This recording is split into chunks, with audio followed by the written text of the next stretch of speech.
हिंदी में यूपीएससी की तैयारी से संबंधित प्रोग्राम्स को देखने के लिए सब्सक्राइब करें स्टडी IQ IAS हिंदी।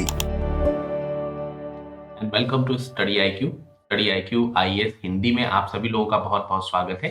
मैं हूं विरत दुबे। आज जैसा कि आप सब लोगों को मालूम है कि हम लोग गवर्नमेंट स्कीम्स के बारे में पढ़ते हैं, तो यहाँ पर मैं एक गवर्नमेंट स्कीम आपके समक्ष लेकर के आया हूँ। उसका नाम है प्रधानमंत्री युवा स्कीम। ठीक है, तो बेसिकली साधारण तौर पर हम इसे युवा स्कीम के नाम से जानते हैं या युवा नाम से जानते हैं, परंतु इसका ये सेकंड संस्करण है, यानी दूसरा संस्करण है। और दूसरा संस्करण है, इसीलिए इसके नाम के आगे 2.0 लगा हुआ है। ठीक है, आप यहाँ देख सकते हैं स्कीम 2.0 लिखा हुआ है, 2.0। तो इसके बारे में हम जानेंगे। बहुत ही कह सकते हैं कि आप पॉइंट टू पॉइंट की फैक्ट्स हैं इसके। बहुत ज़्यादा बड़ा नहीं है ये स्कीम का बारे में जानकारी रखना, लेकिन ये है कि आप इसको बहुत अच्छी तरीके से याद रख सकते हैं। अच्छा, इसमें जो ये आपको सामने ये जो फ़ोटो दिख रही है या फिर जो स्क्रीन में ये इमेज दिख रही है, इस इमेज से बहुत सारी चीज़ें आप सीख सकते हैं। सबसे पहले तो आप देख सकते हैं पीएम्स मॉनिटरिंग युवा स्कीम 2.0, तो दिस इज़ 2.0 फर्स्ट थिंग। दूसरा लिखा है here's your chance to become a famous writer. तो हमको यहाँ पर ये समझ में आ जाता है कि Yuva scheme is directly related to writer. ठीक है, तो राइटर्स जो हैं, जो लेखक हैं, उनसे रिलेटेड है। और यहाँ पर भी थोड़ा सा गौर करिए, nbt.india लिखा हुआ है और ये आप देख सकते हैं knowledge partner of the nation. तो एनबीटी को knowledge partner of the nation कहा जा सकता है। इसके अलावा इस पर भी थोड़ा सा फोकस रखिए, 75th यानी कि 75वीं आजादी का अमृत महोत्सव, ये सब चीजें इस स्कीम के लिए इंपॉर्टेंट है, राइट। तो हमको ये सब चीजें ध्यान रखनी है। और अब जब इतनी सारी चीजें करी हैं, तो इस सिंबल को भी हमको याद रखना है। वैसे तो ये सिंबल बहुत सारी चीजों में हो सकता है भारत सरकार के हर जगह पर, लेकिन उसमें नीचे डिपार्टमेंट का नाम लिखा हुआ है। The very most important thing is name of the department, government of India, ministry of education. तो ये काफी कुछ, ये जो आपके सामने जो इस समय इमेज दिख रही है, इस इमेज में बहुत सारी चीजें हैं जो आपको यहाँ पर स्पष्ट रूप से दिखाई दे रहा है, लगातार समझ में आ रहा है। ठीक है, चलिए चर्चा करते हैं, डिस्कशन करते हैं, लेकिन उससे पहले आप सभी लोगों का बहुत बहुत धन्यवाद। आप सब लोगों के कह सकते हैं सहायता से, आप सब लोगों की ही ये हमारे चैनल के प्रति ये आपका विश्वास है, जो आप लोगों ने हमें 1 लाख सब्सक्रिप्शन तक पहुंचा दिया है। तो आप सभी लोगों का तहे दिल से धन्यवाद। युवा, YUVA, युवा। तो सबसे पहले हम, जैसे कि हमेशा आपको बोलते रहते हैं कि किसी भी चीज को जानने से पहले हमें उसका जो फुल फॉर्म है वो हमें समझना होता है। मैं समझाऊंगा आपको फुल फॉर्म इसका, और उसी से ही आपको बहुत सारी चीजें क्लियर हो जाएंगी। लेकिन उससे पहले पिछले सप्ताह का जो प्रश्न था, ये उसको देख लेते हैं। क्वेश्चन किया गया था निम्नलिखित में से कौन सही सुमेलित नहीं है। एक तरफ कार्यक्रम दिए गए थे आपको, एक तरफ कार्यक्रम लिखा हुआ था और एक तरफ लिखा हुआ था उसमें वित्तीय सहायता देने वाली एजेंसीज हैं। सहायता देने वाली एजेंसी। ठीक है, इनके वित्तीय सहायता देने वाली जो एजेंसी है, वित्तीय सहायता। ठीक, तो इसका आपको मिलान करना था और इस क्वेश्चन का करेक्ट आंसर आपको बताना था कौन सा सुमेलित नहीं है। तो इसका करेक्ट आंसर था ऑप्शन नंबर बी, और ये यूएनडीपी ना होकर के वर्ल्ड बैंक था। वर्ल्ड बैंक का करेक्ट आंसर आपको बी मिल गया। तो चलिए शुरुआत करते हैं कि ये जो स्कीम है ये खबरों में क्यों है। सबसे पहले हम इसके मंत्रालय की बात करेंगे। तो हमने आपको दिखाया था कि ये जो मंत्रालय है इसका, ये शिक्षा मंत्रालय है। शिक्षा मंत्रालय के द्वारा इसको स्पॉन्सर किया जा रहा है। शिक्षा मंत्रालय, ये आपको ध्यान रखना है, शिक्षा मंत्रालय। ठीक, और उद्देश्य के ऊपर हम चर्चा करेंगे, लेकिन जैसा कि मैंने आपको कहा कि किसी भी स्कीम को पढ़ने से पहले आप उसके नाम को थोड़ा सा ध्यान दीजिए, और खासकर जब ये बीजेपी गवर्नमेंट हो तो यहाँ पर कई सारे स्कीम के शॉर्ट फॉर्म्स जो है आपको देखने को मिलते हैं। उसके फुल फॉर्म आप देखोगे तो उसका आपको समझ में आ जाएगा कि क्या चीज है। तो यहाँ पर युवा का फुल फॉर्म क्या है? यहाँ पर युवा का फुल फॉर्म है Y. Y stands for young. ठीक है, हो सकता है आपके एग्जाम में यही क्वेश्चन पूछ लिया जाए, what does Y stand for in the scheme Yuva, और एनी अदर अल्फाबेट, कुछ भी पूछा जा सकता है।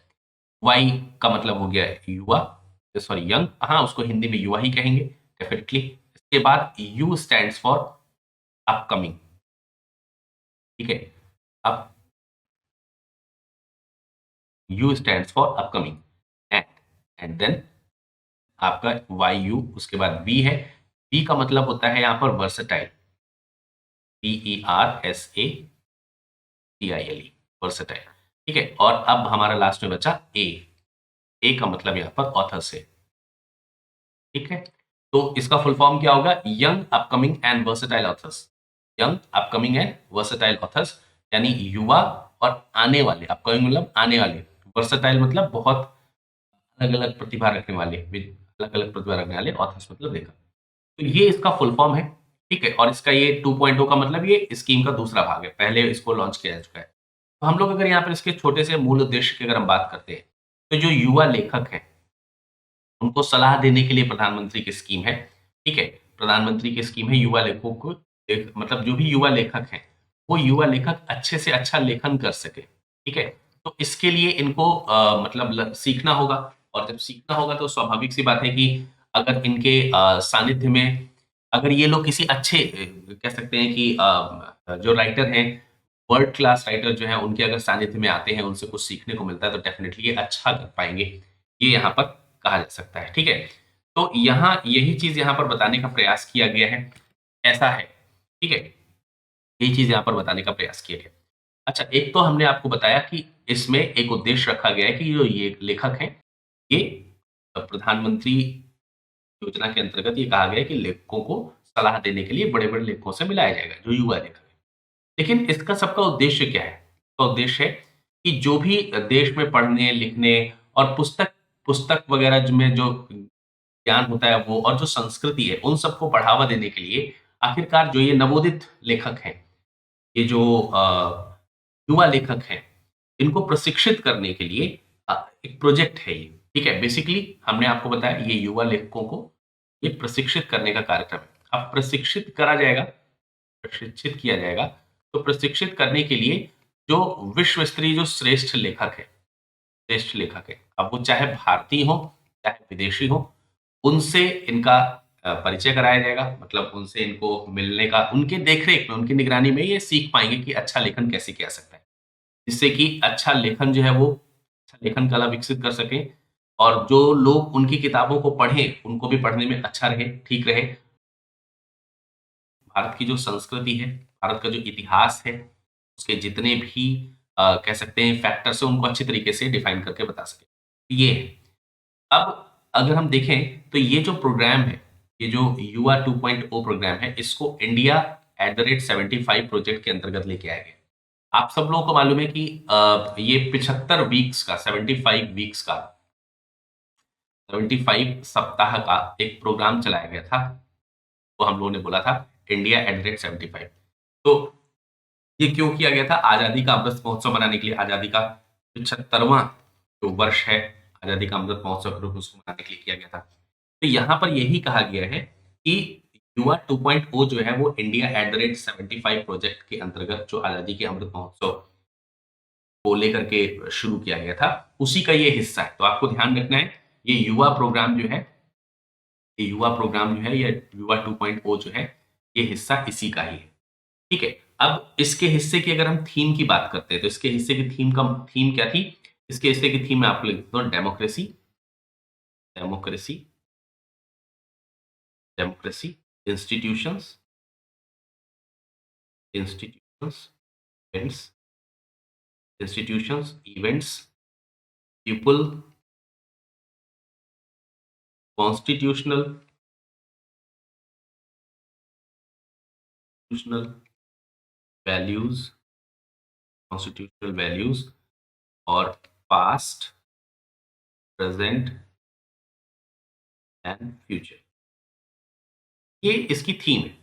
ठीक है, तो ये जो इससे रिलेट कर रहा है सब्जेक्ट, इसकी थीम हमको यहाँ पर समझ में आती है कि ये जो युवा 2.0 है, ये इंडिया @75 प्रोजेक्ट, जिसकी थीम जो है आपको democracy, institution, event, people, constitutional values, past, present and future, ये जो विषय है, इस विषय पर लेखक जो हैं, जो भी नए युवा लेखक जो तैयार हो रहे हैं, ये इस थीम पर काम कर सके, ये इस थीम पर अपने आप को ढाल सके, इस दृष्टिकोण को अपना सकें, जो ये दृष्टिकोण यहाँ पर इंडिया @75 प्रोजेक्ट की थीम के अंतर्गत रखा गया था। तो इससे क्या होगा, एक नए-नए तरीके से जो रचनात्मक तरीके हैं वो विकसित होने में सहायता मिलेगी। भारतीय जो विरासत है, संस्कृति है, जो ज्ञान है, उस प्रणाली को बढ़ावा देने का मौका मिलेगा, और एक ही, जैसे मान लेते हैं कोई व्यक्ति इतिहास पर लिख रहा है, तो इतिहास के किसी भी आक्षेप को वो छोड़ने ना पाए, किसी भी पन्ने को उसके लेखन में छूटने ना पाए। अच्छी तरीके से वो भारतीय इतिहास को या किसी भी चीज़ को वो अपने लेखन में प्रकट कर सके, ऐसा जो है ये विचार रखा गया है। ऐसा मतलब बताया गया, जो जिन लोगों ने इस स्कीम को लॉन्च किया, जो इसके ऑफिशियल्स वगैरह हैं, उन्होंने ऐसी चीज़ें बताई। अब यहाँ पर हमको बताना है कि इसमें इसमें पार्टिसिपेशन जो कर रहा है, पार्टिसिपेटिंग जो एजेंसी है, अगर हम देखें तो वो एजेंसी कौन है? वो है एनबीटी। एनबीटी एनबीटी का फुल फॉर्म आप लोग सब लोग जानते ही होंगे, नेशनल बुक ट्रस्ट, या हिंदी में आप इसे कहते हैं राष्ट्रीय पुस्तक न्यास। ये जो है शिक्षा मंत्रालय के तहत ही, शिक्षा मंत्रालय, ठीक है। तो जो शिक्षा मंत्रालय के तहत ही ये एक तरीके की इम्प्लीमेंटिंग एजेंसी है। तो ये जो भी चीज इम्प्लीमेंट होगी इसके प्रोग्राम के तहत, उसकी इम्प्लीमेंटिंग एजेंसी यानी कि कार्यान्वयन जो एजेंसी है वो यही है। तो स्टेप बाय स्टेप इस योजना को लॉन्च करना, इसमें मेंटरशिप प्रदान करना, ठीक है, अच्छी तरीके से इस योजना को चलाना, ये सब जिम्मेदारी जो है वो किसकी है? ये राष्ट्रीय पुस्तक न्यास की ही दी गई। एनबीटी इस काम को करेगा, और इस काम को करते समय वो इस थीम को याद रखेगा, एक भारत श्रेष्ठ भारत। मतलब यहाँ पर ध्यान रखना है आपको कि जो भी पुस्तकें यहाँ जो तैयार होंगी एनबीटी के द्वारा जो प्रकाशित की जाएंगी, तो संस्कृति और साहित्य के आदान प्रदान को सुनिश्चित करने के लिए एक खास बात इसमें है। जैसे मान लेते हैं किसी ने इंग्लिश में ये बुक बनाई है, या किसी ने तमिल में ये बुक बनाई है, या किसी ने हिंदी में ये बुक बनाई है। तो अब ऐसा है कि जिसको इंग्लिश नहीं आती है वो कैसे पढ़ेगा, जिसको तमिल नहीं आती है वो कैसे पढ़ेगा, जिसको हिंदी नहीं आती है वो कैसे पढ़ेगा। तो अब एनबीटी का रोल यहाँ पर इंपॉर्टेंट हो जाता है। एनबीटी इस थीम के अंतर्गत, एक भारत श्रेष्ठ भारत थीम के अंतर्गत क्या करेगा? सभी भाषाओं को अनुवाद करके, उसको ट्रांसलेट करके एक भारत श्रेष्ठ भारत को बढ़ावा देते हुए, ऐसा नहीं है कि किसी पर्टिकुलर लैंग्वेज के लोग ही उसके भाव को समझ सके, सभी लोग समझेंगे एक लेखक की बात को। तो ये करने का काम जो है वो एनबीटी करेगा। ठीक है, बात समझ में आ रही है? तो ये चीज़ यहाँ पर बहुत विशेष है। और इस तरीके की जो किताबें या जो रचनाएँ होंगी, इन रचनाओं में कुछ लेखकों को सेलेक्ट किया जाएगा। मतलब एक बार में अगर देखा जाए तो 75 लेखकों को सेलेक्ट किया जाना है। तो जो भी लेखक इसमें जो भी चयनित होंगे, जो बेहतरीन लेखक होंगे, उनको तमाम सारे साहित्य उत्सवों में भाग लेने का मौका मिलेगा।